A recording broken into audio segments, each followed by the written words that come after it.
तो चलिए अब आगे हम लोग देखते हैं, और अब हम लोग नेक्स्ट इसी का नेक्स्ट टॉपिक देखते हैं जो आपके सिलेबस में लिखा हुआ है, वो है आपका resistive gain enhancement. Resistive gain enhancement, ये भी सेलेन की सर्किट के ही आगे का पार्ट है, उसी को आप समझिएगा, 10 मिनट में खत्म हो जाएगा ये टॉपिक। देखिए, हमको ये पता चल गया है कि एक सेलेन की जो सर्किट होता है, वन सेलेन की सर्किट एक सेलेन की सर्किट क्या गेन दे सकता है, वो कितना गेन दे सकता है। तो क्योंकि देखिए सेलेन की सर्किट का जो के है, वो अगर आप देखेंगे ध्यान से देखिएगा, तो Q की वैल्यू कितनी है, Q की वैल्यू 1/3 माइनस के है ना। Q की वैल्यू आपकी सेलेन की सर्किट का जो क्वालिटी फैक्टर है वो 1/3 माइनस के है। अच्छा, इसका मतलब ये है कि K की वैल्यू अगर मैं 3 से ज्यादा किया, मतलब जब तक K की वैल्यू 3 से कम है तब तक तो ठीक है, अगर K की वैल्यू 3 हो गई तो 3 माइनस 3 0 हो जाएगा और 1/0 इनफाइनाइट हो जाएगा। Q की वैल्यू इनफाइनाइट हो जाएगी, जो हमको नहीं चाहिए। K की वैल्यू अगर 3 से ज्यादा हुई तो क्या होगा, ये वैल्यू कितनी हो जाएगी, नेगेटिव हो जाएगी, जो हम लोगों को Q की वैल्यू नेगेटिव भी नहीं चाहिए। तो ये दो फैक्टर हमको नहीं चाहिए, क्यों, क्योंकि हमारा जो कर्व है, आपका फ्रीक्वेंसी कर्व है, वो हमारा बहुत खराब टाइप का बनने लग जाएगा, तो वो हमको नहीं चाहिए, अनस्टेबल हो जाएगा सिस्टम। तो इसका हम लोगों को एक लिमिटेशन है सेलेन की सर्किट में कि K की वैल्यू हमारा 3 से कम ही रहेगा। ठीक, मतलब कितना कम रहेगा, तो K की वैल्यू अपन यहां से यहां ला सकते हैं, K की वैल्यू 1 से बड़ी हो और 3 से छोटी हो। ठीक है, 1 से बड़ी हो और 3 से छोटी हो, उतने K को ही अपन कंसीडर कर सकते हैं हमारे सेलेन की सर्किट में, उतना ही हमारा ग्राफ ठीक ठाक बनेगा हमारा। ठीक है।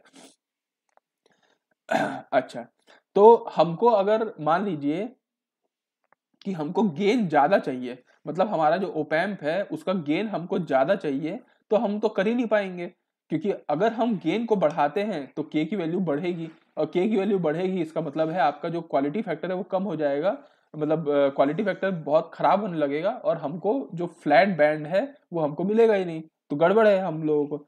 तो हम क्या करें, हमको फिर एक काम करते हैं, और ओपैम्प लगाते जाएं साथ में, एक ओपैम्प, दो ओपैम्प, तीन ओपैम्प, ये करें हम लोग। उसका एक ऑल्टरनेट सॉल्यूशन है कि हम लोग क्या करते हैं, रेजिस्टिव गेन इनहेंसमेंट करते हैं, मतलब कुछ रेजिस्टेंस हम लोग जोड़ देते हैं और उसको कम ज्यादा करके हम लोग गेन को बढ़ा लेंगे, और ये ध्यान रखेंगे कि क्वालिटी फैक्टर हमारा चेंज ना हो। ठीक है, तो इसके लिए हम लोग एक सर्किट बनाते हैं, और वो सर्किट को हम लोग बोलते हैं मॉडिफाइड सेलेन की सर्किट।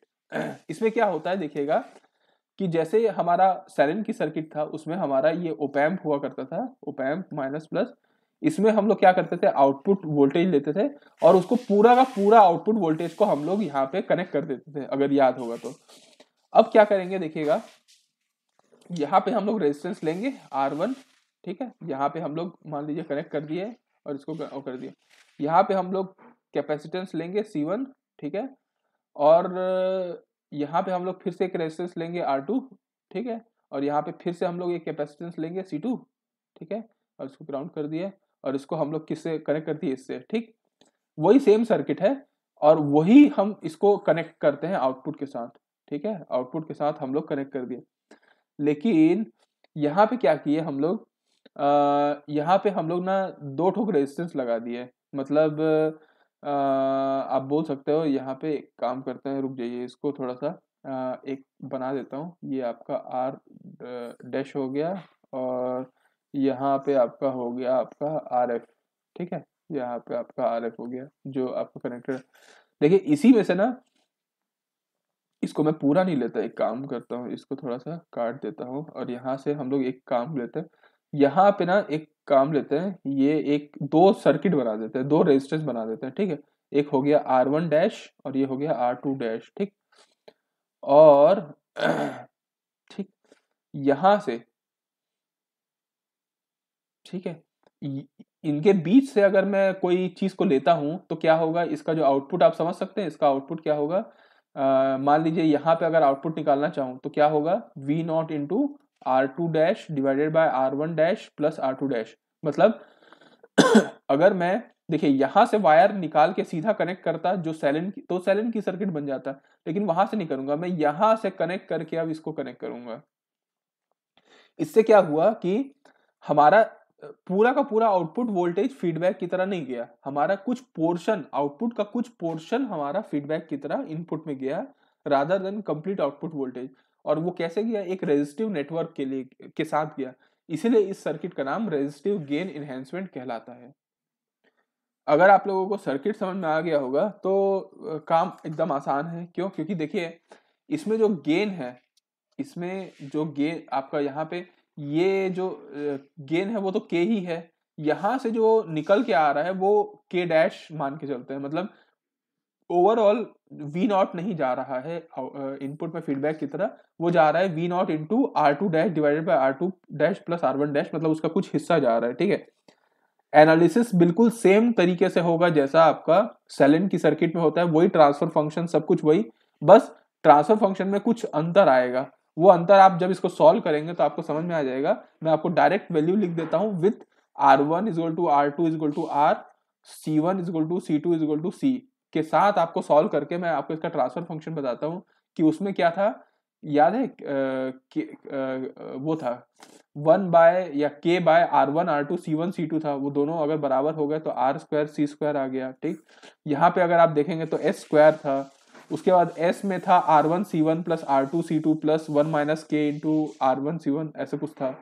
तो वहां पे आ गया यहाँ पे 3 इंटू के 3 minus K into K dash divided by R C, ठीक है, S plus 1 by R C का होल स्क्वायर।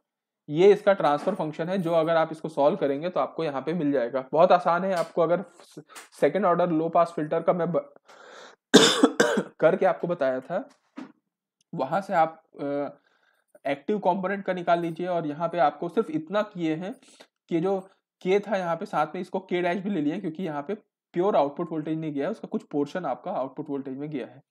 ये आपका ट्रांसफर फंक्शन हो गया K by R square C square, और आपका एस स्क्वायर प्लस एस, अच्छा ये दो बार लिखा गया, एस स्क्वायर प्लस एस, और यहाँ पे 1 बाय आर सी का होल स्क्वायर। ठीक है, ठीक, तो ठीक है, तो उसके बाद आगे बढ़ते हैं। तो इसमें हम लोग इसको अगर स्टैंडर्ड ट्रांसफर फंक्शन से कंपेयर करेंगे तो क्या होगा, ओमेगा एन की वैल्यू आ जाएगी आपकी, देखिए यहाँ पे ये ओमेगा एन है, तो omega N square 1 by R C आ जाएगा। ठीक, ये हो गया। उसके बाद ओमेगा एन बाय क्यू को अगर आप कंपेयर करेंगे इससे, तो आपका आ गया 3 minus K into K dash divided by R C. ठीक, जिससे अगर आप ओमेगा एन की वैल्यू रख भी देते हैं 1 बाय आर सी, तो यहाँ पे आर सी कटा, क्यू की वैल्यू हो गई 1 bye 3 minus K into K dash. ठीक, ये हो गया। अच्छा, अब आप देखिए के की वैल्यू अगर आप बढ़ा के 10 भी कर देते हैं, क्योंकि अभी हमारे पास लिमिटेशन था, सेलेन की सर्किट में लिमिटेशन ये था कि 3 से ज्यादा नहीं होना चाहिए। ठीक है, लेकिन अगर आप यहाँ के की वैल्यू बढ़ा के 10 भी कर देते हैं, और के डैश को आप कर देते हैं 1 बाय 10, तो भी तो आपका बराबर ही हो गया ना। आखिर में 10 इंटू 1 बाय 10 करेंगे तो ये 1 हो जाएगा, और 3 माइनस 1 2, तो भी हमारा क्वालिटी फैक्टर 0.5 तो आ ही गया ना आखिर में। अगर आप इसको 0.707 से रखना चाहते हैं तो भी आपका के की वैल्यू जो भी रखें, के डैश को उस हिसाब से रख दीजिए, तो आपका वैल्यू आ जाएगा। इसीलिए इस सर्किट को बनाया गया था रेजिस्टिव गेन इनहैंसमेंट का, कि अगर हम लोग यहाँ पे रेजिस्टेंस में कुछ चेंज, अब देखिए के डैश को अगर आप चेंज करना चाहेंगे तो के डैश किस पे डिपेंडेंट है, R1 R डैश और R2 डैश पे। इसका मतलब सिंपल सा साफ बात यह है कि अगर R1 डैश और R2 डैश पे अपन कुछ भी चेंज लाते हैं तो आपका के डैश चेंज होगा, और के डैश कंपेंसेट करेगा अगर आप के को बढ़ा देते हैं तो। ठीक है, तो कहीं ना कहीं आप गेन को बढ़ा पा रहे हैं, इसीलिए इस सर्किट का नाम रेजिस्टिव गेन इनहैंसमेंट सर्किट आया। मतलब रेजिस्टिव मतलब रेजिस्टेंस के दम पे आप गेन को इनहैंस कर सकते हैं। तो ये सेलेन की सर्किट का मॉडिफाइड वर्जन है।